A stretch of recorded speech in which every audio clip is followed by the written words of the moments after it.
Hello दोस्तों, welcome back to our channel. आज का ये व्लॉग काफ़ी इंटरेस्टिंग होने वाला है बिकॉज आज की इस वीडियो में मैं आपको बताने वाला हूँ कि मेरे सेशन एंडिंग के जो फिजिक्स के पेपर हैं वो कैसे गए हैं, मैंने कितने मार्क्स एक्सपेक्ट किए हैं और मैं कैसे पेपर को प्रेजेंट करके आया हूँ और मेरे पेपर का लेवल कैसा था। सो गाइज, आज की इस व्लॉग में मैं सारा चीज़ बताने वाला हूँ। सो वीडियो को लास्ट तक जरूर बने रहिएगा और चैनल पर नए तो चैनल को सब्सक्राइब कर दीजिएगा।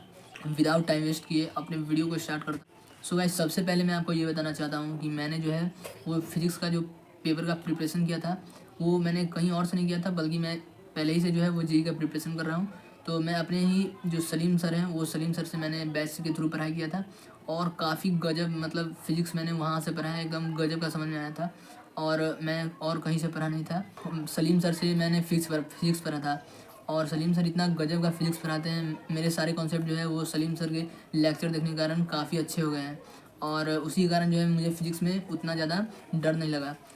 और फिज़िक्स का जब मेरा पेपर था कि मेरा जो एग्ज़ाम है वो अनएक्सपेक्टेड गया था, मैंने सोचा कुछ और था और मेरा एग्ज़ाम कुछ और हो गया। तो मैं स्कूल में जब गया और पेपर देखा तो पेपर जो है मुझे उतना टफ नहीं लगा और ना ही ईजी था, मॉडरेट लेवल का लगा। मैंने जो है वो पेपर अलग तरह से जो है वो अटैम्प्ट करता हूँ। मैं सबसे पहले एमसीक्यू छोड़ देता हूँ और मैं सबसे पहले 2 मार्क्स, 3 मार्क्स, 4 मार्क्स और 5 मार्क्स से जितने भी क्वेश्चन हैं सब्जेक्टिव क्वेश्चन मैं वो सारे अटैम्प्ट करता हूँ और फिर जाके जो है वो जितने बचे टाइम होते हैं लास्ट के उसमें मैंने जो है एमसीक्यू करता हूँ और सारे एमसीक्यू जो है वो मैंने काफ़ी ज़्यादा हद तक जो है मैंने तुक्का मारा है, मतलब एमसीक्यू मैं सॉल्व नहीं करता हूँ और यही इसी के कारण मेरा ज़्यादा नंबर कट जाता है। सो गाइस, सबसे पहले जो 2 मार्क्स का क्वेश्चन आता है उस 2 मार्क्स में मेरे जो है वो सारे क्वेश्चन सही है और जो 3 मार्क्स का क्वेश्चन है वो 3 मार्क्स से 5 या 6 क्वेश्चन थे जिसमें से मैंने 2 क्वेश्चन छोड़ दिए हैं और वो भी थर्मोडाइनमिक्स का था।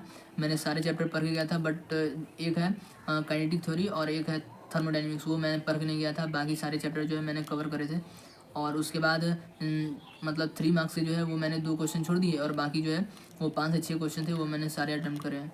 और फिर 4 मार्क्स से जो है वो पैसेज थे जो कि एक सेंटर ऑफ मास से रिलेटेड था और एक जो है वो ऑक्सीलेशन और वेव जो है उससे रिलेटेड था। सो उसमें भी जो है वो मेरे शायद एक पैसेज में जो है वो मेरे 1 मार्क्स कटेंगे और फिर जो है वो दूसरा पैसेज मेरे सारे सही है। और फिर जो है वो आता है 5 मार्क्स का और 5 मार्क्स के जो है वो 3 पैसेज थे और तीनों पैसेज में जो है वो एक जो है वो बर्नौलीज थ्योरम से रिलेटेड था और उसमें एक न्यूमेरिकल टाइप क्वेश्चन था, तो वो भी मैंने बनाए थे। और एक जो है वो ग्रेविटेशन से था, ग्रेविटेशन से जो है वो एस्केप वेलोसिटी और ऑर्बिटल वेलोसिटी प्रूफ करना था वो है और उस पर बेस्ड एक न्यूमेरिकल था वो भी मैंने कर रहा था। उसके बाद एक पैसेज था जिसमें जो है वो वेक्टर से रिलेटेड क्वेश्चन था, वो भी मैंने सारे अटैम्प्ट करे थे। सो ओवरऑल जो है वो मेरा 5 मार्क्स का सबसे अच्छा मतलब गया। 5 मार्क्स के क्वेश्चन मुझे सबसे आसान लगे और जो ट्रिकी क्वेश्चन लगे वो बस 3 मार्क्स से थे जो कि मुझे नहीं आ रहे थे। थर्मोडाइनमिक्स मैं पढ़ के नहीं गया था और काइनेटिक थ्योरी भी मैं पढ़ के नहीं गया था, इसीलिए मैंने उस क्वेश्चन को छोड़ दिया। और आई गेस की 2 मार्क्स में मेरे 5 क्वेश्चन थे और उस 5 में से मेरे शायद 1-2 जो है नंबर वहाँ पर कट जाएंगे। कुछ मैं यूनिट छोड़ दिया हूँ, मैं उतना नहीं लिखा हूँ इसलिए। सो मेरे एमसीक्यू में मैंने सारे तुक्के लगाए हैं जिसमें 16 एमसीक्यू थे और 16 एमसीक्यू में मेरे लगभग 8 जो है वो एमसीक्यू तुक्के में मारने के कारण गलती हो गए और 8 एमसीक्यू मेरे सही हैं। सो आप कैलकुलेट कर सकते हैं कि मेरे कितने मार्क्स आ सकते हैं। और आई गेस मैंने जो है वो 40 और 45 के अक्रॉस जो है उससे ऊपर या उतने के अक्रॉस मेरे नंबर आ रहे हैं। सो यही मेरा फिजिक्स का नंबर था। आप भी बताइएगा कि आपका जो है वो फिजिक्स का पेपर कैसा गया है और आप कितने मार्क्स स्कोर कर रहे हैं और आपके पेपर का लेवल कैसा था। और ये भी बताइएगा कि आप कहाँ से हैं। और आई होप कि आपको ये व्लॉग काफ़ी अच्छा लगा होगा और मेरा जो है मार्क्स जानकर आपको अच्छा लगा होगा।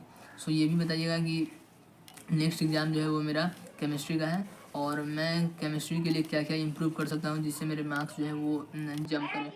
और फ़िलहाल मैं इस ब्लॉग को एंड करता हूँ और आप सबको ये ब्लॉग अगर अच्छा लगा हो तो ब्लॉग को एक लाइक कर दीजिएगा क्योंकि आपके एक लाइक से जो है वो मेरा मोटिवेशन हाई हो जाता है। आपको अगर मेरा क्वेश्चन देखना हो तो आप मेरे टेलीग्राम ग्रुप पर ज्वाइन कर सकते हैं और वहाँ पर मैंने पहले ही जो है वो फिज़िक्स के सारे पेपर जो है वहाँ पर डाल दिए हैं, आप देख सकते हैं जाके। सो गाइज़, फाइनली इस ब्लॉग को एंड करता हूँ। Till then, bye.